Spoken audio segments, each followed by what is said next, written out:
I remember when we first had our kickoff meeting, I got choked up, which surprised me. And I just couldn't believe that people like the folks who jumped in, who didn't know us and didn't know our story, volunteered to give up their most precious resource, which is their time, to us. I just couldn't believe that those kinds of people existed. They have made it possible for us to, I think, arguably take the biggest risk that we've taken.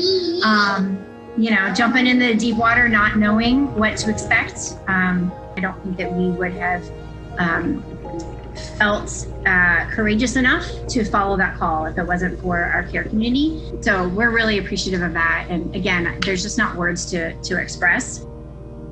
I think the most visualization I can kind of attribute to it is you can walk a difficult journey, but having the guardrails or the handrails really makes all the difference. And having this team come around you who you know have your back, who are reaching out to you, who are praying for you, who you can lean on, really just made the entire time seem like, okay, we're not in this alone. Back when we were still seeing our community semi-regularly, two of our community members, Ed and Helen, came by. And I essentially had a meltdown when they asked how we were doing. And I didn't say good, I didn't fake it, I let them know we were struggling.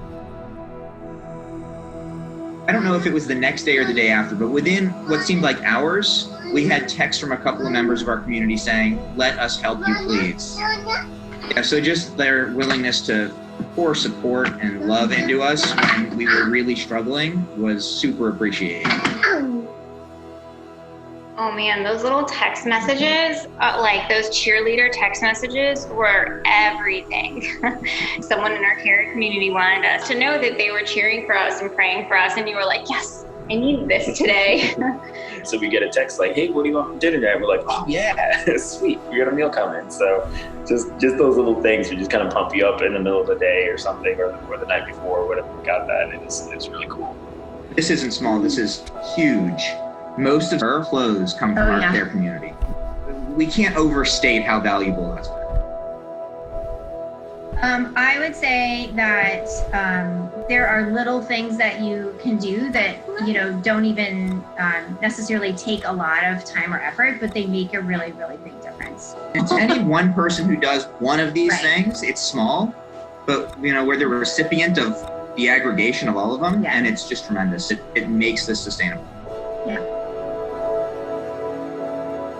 For us to know that there's other people that know and care about her is like a really big deal, because she needs as many people in her life that know and care about her and can watch out for her, again, in big ways, in small ways. And so all of that makes a difference. And just, again, for us to know that there are people that are thinking about her and getting things for her makes a big difference. Again, I don't think we would have been able to weather all of those things without the support of the care community. So we're really appreciative of that. And again, there's just not words to express, other than what we say all the time to all of the people, that ask us like, oh, how is it that, how can you be foster parents? I'm like, let me tell you about this great group of people. Just thank you for going for it. Thank you for, the initial step of saying, hey, I'm going to do this. I'm going to get involved with this. And then just following through every day with us and working through all the things that we had to go through was just so helpful and so beneficial to all of us, and mostly important for our kiddo that we had here. I think she's the biggest beneficiary of all that. And I think if she could express her gratitude and her thankfulness, I know it would be tenfold of what I could ever say.